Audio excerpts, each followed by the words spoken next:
Hello Virgo, Sun, Moon Rising, and Venus signs. Kamusta kayo? Sana po'y nasa mabuti kayong kalagayan. Welcome back po sa Star Tarot. At kung bago kayo rito, welcome din po kayo. Please subscribe, like, share my videos, and leave me a comment po kung nakaresonate kayo. Thank you. So, tignan natin kung ano ang messages ninyo. We have discernment. See the truth of the situation.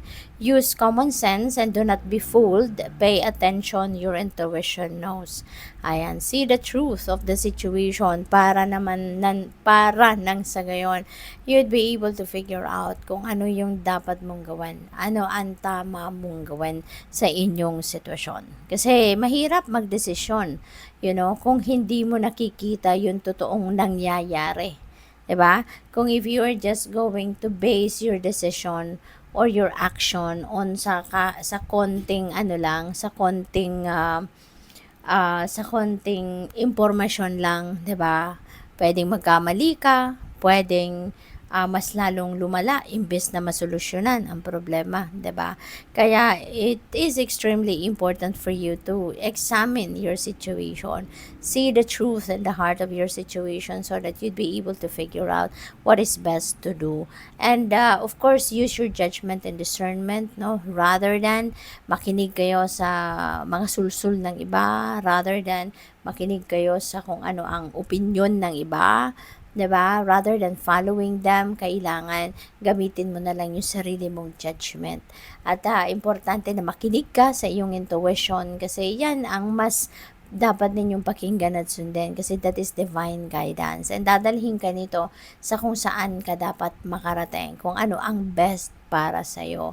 Kasi kung papakinggan mo at susundin mo yung mga sulsul sa'yo ng kung sino-sino, you don't even know kung ano ang purpose nila, 'di ba? Ano ang agenda nila behind pagkukumbinsi sa iyo na yung opinion nila or yung sinasabi nila sa iyo ang papakinggan mo or gagawin mo, 'di ba? So use your own judgment and discernment. Okay? So what else? We have expectation. Be open to whatever comes next.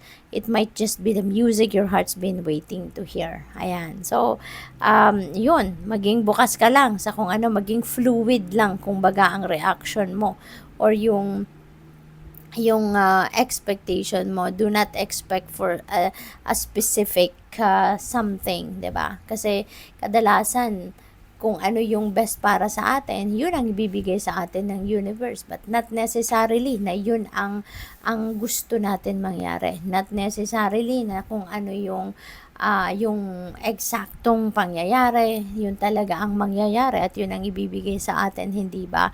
Kung ano yung best, yun ang ibibigay sa atin. So, wag na tayong mag-expect ng kung ano yung exactong form ng bagay na yan, yun ang dadating. Kasi, hindi natin alam kung yun ang ibibigay, 'di ba? So, mapofrustrate ka lang if you do so. Kaya, just surrender, no? Expect for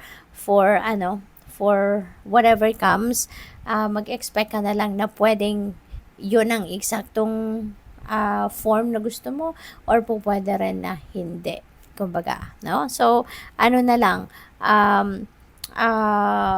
maging ano na lang tayo, maging flexible na lang din tayo. Kung ano ang dadating, ibig sabihin na yun ang best para sa atin. Kaya wag na tayong magtampo, wag na tayong magalit sa universe, wag na tayong magalit. Let's just embrace it kung ano man ang ibibigay sa atin. So what else? We have manifestation. Wow, napakaganda nito. Virgo, nasa energetic or higher energetic frequency. Kayo sa ngayon nasa tawag dito, nasa bubble kayo ng manifestation energy sa ngayon. Kaya there is a chance, no, na mangyari kung ano man ang gusto ninyong mangyari rito. You'd be able to manifest whatever it is that you want to manifest. Yung mga pangarap ninyo, mga goals ninyo, mga heart's desires ninyo, yan ang maaaring mangyari. Yan ang maaaring ibigay sa iyo ng universe sa ngayon. Kaya, kailangan na i-align ninyo yung inyong energies with that, no? With this energy, para nang sa gayon, ay yan ang mahatak mo talaga. Ano nang sa gayon, kung ano talaga yung gusto mo, yun ang mangyayari, diba? So, tignan natin kung ano pa ang magaganap.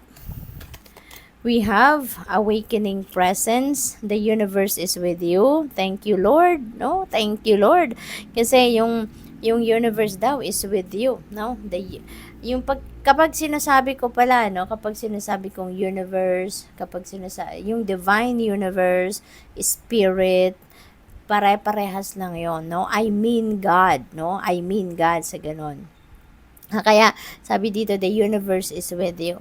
Diba? God is with you. In other words, wear a cloak of protection and love. So, napakaganda. Diba?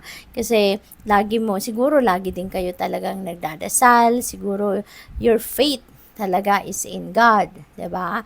Siguro malakas din yung kapit mo sa faith ninyo. Malaki yung tiwala mo, or siguro nagtitiwala ka 100% na there is God, diba? So siguro yan din ang nasa kalooban mo. Kaya nagpaparamdam din dito sa reading na ito, if this message resonates with you, na God is with you.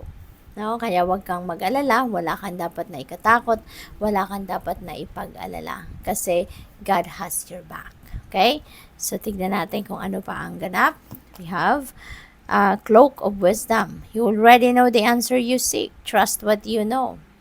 Okay? You are a person of wisdom, Virgo. Ang dami-dami mo nang alam sa buhay, ang dami mo nang pinagdaanan sa buhay na problema, pero napagtagumpayan mo. You've learned a lot in life already. You're seasoned in life in terms of life's experiences na, kaya ang dami mo nang alam. Kaya, magtiwala ka na lang, no, sa kung ano ang alam mo, kung sa tingin mo ang tama, magtiwala ka, because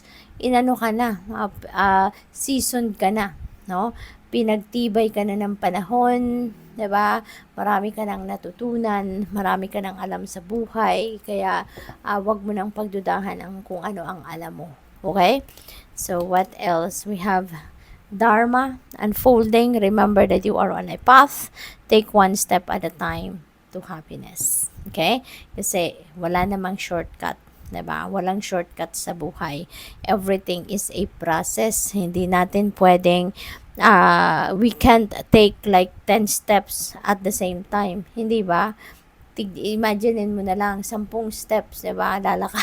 Mag-i-step ka ng isahan lang, tapos 10 steps yung na-cover mo, 'di ba? Parang imposible. Kaya wag kayong magmadali. Huwag kayong magmadali. Everything is a process. Mas magandang sinisavor natin ang every step of the way. 'Di ba? Saan man tayo papunta, anumang klaseng journey ang gagawin natin, mas magandang isisavor natin ang bawat step, no, na natitake natin. At do not rush, no? Yun ang napipick up ko dyan. So, good luck po. Thank you for watching Love and Light. Namaste.